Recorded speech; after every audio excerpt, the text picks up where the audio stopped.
Et ouais, le ciel est toujours bien gris, mais bon, les routes sont sèches. Alors me voilà sur la moto. Je fais pas une grande balade, mais je prends quand même la moto pour vous conter une des histoires qui m'est arrivée il y a peu de temps avec la QJ. Alors l'histoire commence finalement début octobre. J'ai à peine plus de 6000 km sur la moto, il est temps de faire la révision et je vous ai fait un petit short pour vous en parler justement. Je reprends la moto et quelques jours après, eh bien c'est là que ça se passe. Wow!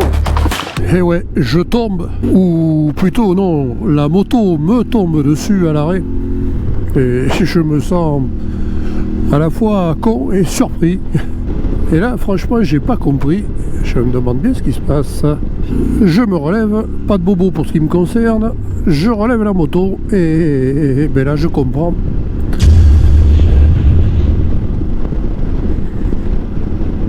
La béquille latérale a décidé de lever le bras.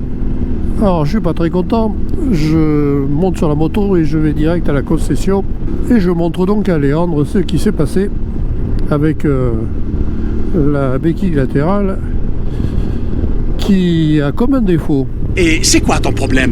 Et il constate donc que j'ai perdu un boulon au niveau de cette béquille latérale, ce qui explique son mouvement intempestif. Maintenant, elle va marcher beaucoup moins bien, forcément. Et donc il me répare ça rapidement. J'ai la béquille qui est remise en place et qui tient de nouveau. Par contre, on a fait le tour de la moto, comme elle est tombée à l'arrêt, et je constate quelques dégâts mineurs, mais dégâts présents sur une moto neuve qui sont assez gênants. À savoir le protège-main qui est rayé et abîmé, le rétroviseur également rayé, le top case également rayé, et l'autocollant sur le réservoir qui est également un peu abîmé. C'est vrai?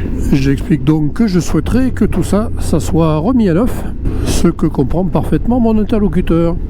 Je rentre chez moi, je peux me servir de la moto sans problème, hein, la réparation faite par Léandre va très bien. Même si je sens qu'il y a un léger flou au niveau de la béquille et le ressort ayant été légèrement détendu.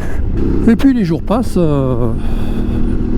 et j'ai pas de nouvelles, donc je passe voir Léandre et je lui demande mais qu'est-ce qu'il en est. La demande de prise en charge au titre de la garantie n'avait pas encore été transmise à la CIMA.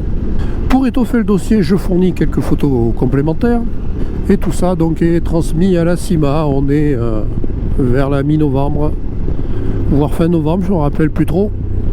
Je commence à m'inquiéter, je me dis oula, va peut-être pas y avoir de prise en charge par la CIMA. Ça serait vraiment pas cool.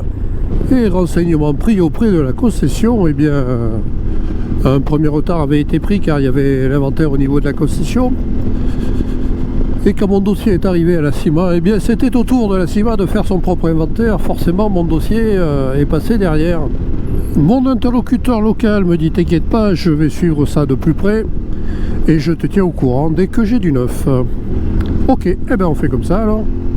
Quelques jours après, je reçois un coup de téléphone qui me dit bon écoute Daniel, c'est bon, la CIMA prend en charge au titre de la garantie la réparation de la moto et il est bien probable qu'il y ait un changement du cadre puisque le boulon que tu as perdu était un boulon soudé sur le cadre. On arrive donc sur la période de fin d'année et c'est juste après cette période que je reçois un appel me disant ah ben écoute Daniel, l'accord a été donné et une semaine après les pièces viennent d'arriver à la concession, il n'y a plus qu'à prendre rendez-vous à l'atelier pour remettre ta moto à neuf. Et donc je passe à l'atelier pour prendre rendez-vous pour effectuer les travaux. Donc le rendez-vous est pris pour un jeudi. L'intervention doit durer une bonne journée, hein, me dit mon interlocuteur à l'atelier. Et ça je veux bien le croire, hein, parce que pour changer le cadre, eh bien, il faut tout démonter. À mon avis, ça va mettre peut-être même 2 jours. Et oui, je me suis trompé, et même pas mal. Puisque, qui pensait récupérer ma moto après 2 jours, eh bien c'est le samedi, une semaine après, que je l'ai récupérée, puisque j'ai reçu le SMS m'informant que la moto était prête. Non pas le vendredi après le dépôt de la moto, mais bien le vendredi de la semaine suivante, soit 9 jours après le jour où je l'ai déposé à l'atelier. Vu le temps qu'il a fait, je suis pas en colère, je suis juste contrarié, mais ça c'est une autre histoire. La concession m'avait prêté une moto en attendant, et puis j'ai toujours ma fidèle Honda CB500 qui a pu reprendre du service. Heureusement, elle était mieux protégée que la Royal Enfield Interceptor que j'avais à ma disposition, vu le temps exécrable qu'on a eu pendant toute la semaine qui a immobilisé ma QJ. On a également profité de la réparation pour faire un rappel sur cette moto. Un rappel concernant un câblage inversé sur l'allume-cigare qui ne fonctionnait pas correctement, loin s'en faut, puisque il faisait cramer les appareils qu'on pouvait brancher dessus. Heureusement, je ne m'en étais pas servi, donc j'ai pas eu de dommages. Voilà, donc la nouvelle mésaventure que je rencontre avec cette QJ enfin réglée. Je peux reprendre ma moto. Tout va à peu près bien pour cette réparation, si ce n'est que la poignée à gauche qui a été changée au niveau du protège-main a été réglée un peu basse, et du coup ce protège-main touche au niveau du réservoir. Du coup, la première manœuvre que j'ai eu à faire pour la ranger a de nouveau abîmé l'autocollant qui venait juste d'être changé.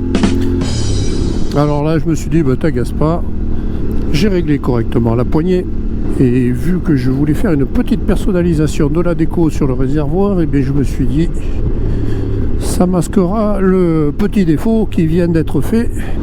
Alors bien sûr, d'aucuns me diront, t'as voulu acheter une moto chinoise, t'as qu'à assumer d'avoir des tracas, c'est normal, ça vaut rien. Bon, ouais, alors je note bien sûr les critiques éventuelles. Je les comprends assez facilement. Mais pour ma part, ce que je dirais pour conclure, c'est qu'une fois que je suis assis sur la moto et que je roule, il y a un sentiment essentiel qui domine et qui emporte tout, c'est le plaisir. J'adore. Et en attendant de lire les railleries qui ne devraient pas manquer en commentaire de cette petite vidéo, je remercie celles et ceux qui m'apporteront leur soutien.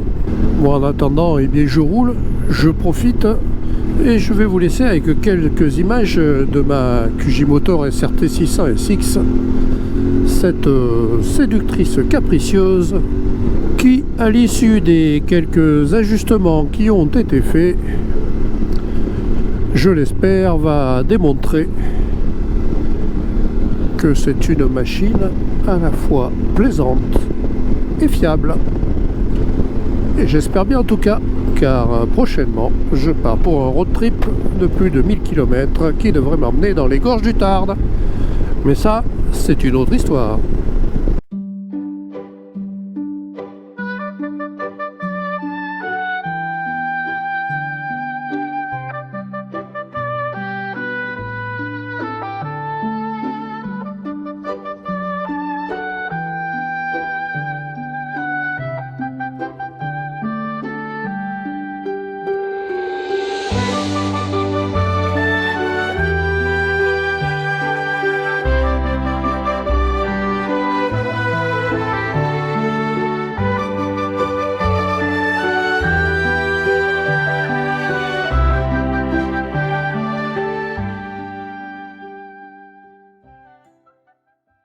Et donc merci d'avoir regardé cette vidéo. J'espère pouvoir vous retrouver très bientôt pour une nouvelle balade moto en Limousin ou ailleurs, ou un essai bien entendu. En attendant, je vous dis bonne route, salut!